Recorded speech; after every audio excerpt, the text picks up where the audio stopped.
گے کہ 2021 سے یہ معاملہ چل رہا ہے, تو یہ کس کب ہوا, کیوں ہوا, اور اب ہے کیا, اب تک یہ پہنچا کہاں پر ہے؟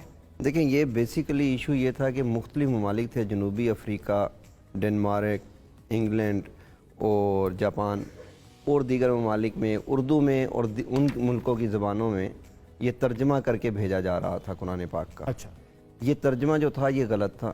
یہاں پر چھپتا تھا, پاکستان سے یہ ترجمہ چھپ رہا تھا, پاکستان سے یہ ترجمہ اپلوڈ ہو رہا تھا, اور ان ممالک کے جو مسلمان تھے ان کو یہ ترجمہ دیا جا رہا تھا. اچھا, جو اس کو کریکٹ ترجمہ سمجھ کر پڑھ رہے تھے ٹھیک ہے, اور اس کو قرآن پاک سمجھ کر رہے تھے.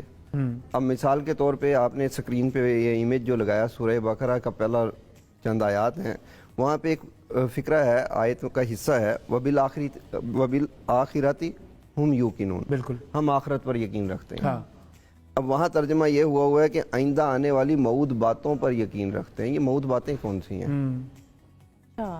اب جب اس کی تحقیق کی گئی تو پتہ چلا یہ چناب نگر میں چھپ رہے ہیں. چناب نگر میں, چناب نگر ہے, چناب نگر میں, جی, ٹھیک, چنوٹ کے اندر بڑا مشہور جگہ ہے. بالکل بالکل. وہاں یہ 2013-14 سے جی احمدیہ کمیونٹی سے ربوہ اس کا دوسرا نام ہے, وہاں پر یہ چھپ رہے تھے. وہاں 2013-14 سے یہ رپورٹس آ رہی تھیں, ہم نے درخواستیں دی, وزیر اعظم کو درخواستیں دی, ہیومن رائٹس سیل جو سپریم کورٹ کا ہے وہاں درخواستیں دی, ہر اس جگہ پر درخواستیں دی گئی جہاں پر کوئی اثر شنید. اور یہ جو چھپ رہے تھے اس کے بعد یہ باہر کی دنیا میں صرف باہر کی دنیا میں بھی جا رہے تھے, پاکستان میں بھی جا رہے تھے, ہر جگہ جا رہے تھے, یہ پوری دنیا میں پھیل رہے تھے یہ.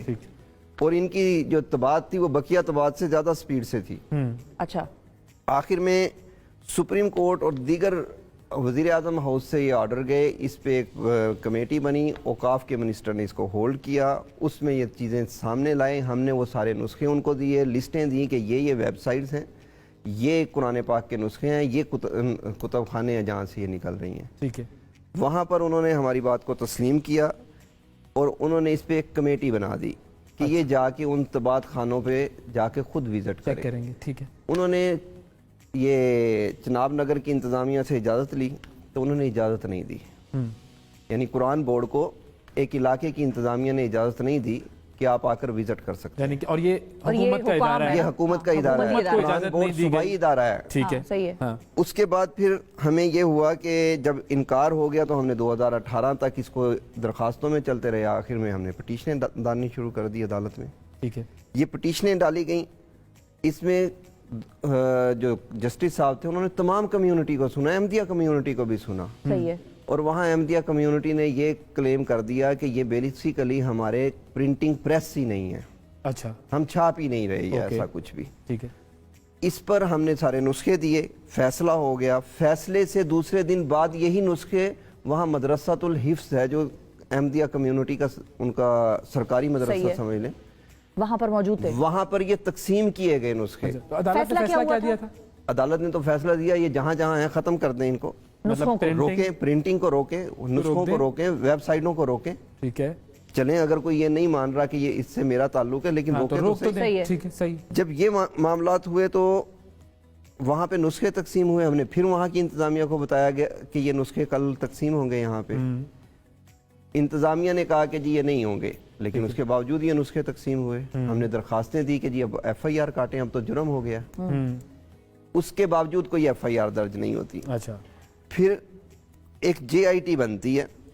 اچھا, اس جے آئی ٹی میں ڈی پی او چنوٹ صاحب اس کو ہیڈ کرتے ہیں, اور ہر ادارے کا جو ممبر ہے اس کا حصہ پارٹ ہوتا ہے.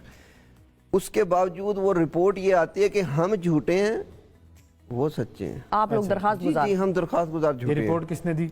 یہ جے آئی ٹی کی رپورٹ. لیکن کائنات کا ایک سلسلہ الگ سے چل رہا ہے.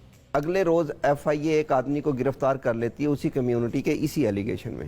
اوکے, اس کا جب موبائل سے فرانزک ہوتی ہے ایف آئی اے کی, اب ایف آئی اے میرا ادارہ نہیں ہے, حکومت کا ہے. ایف آئی اے کی جب فرانزک ہوئی تو پوری لسٹ نکل آئی کہ کون کون چھاپ رہا ہے, کہاں کہاں چھپ رہا ہے, اس کو تیار کون کر رہا ہے, اس کی کاسٹ کون پے کر رہا ہے, یہ جا کہاں پہ رہے ہیں, کن کن ویب سائٹوں سے یہ اپلوڈ ہو رہے ہیں. اچھا, اب ہم پھر ایف آئی آر اس میں آگئے درخواست میں.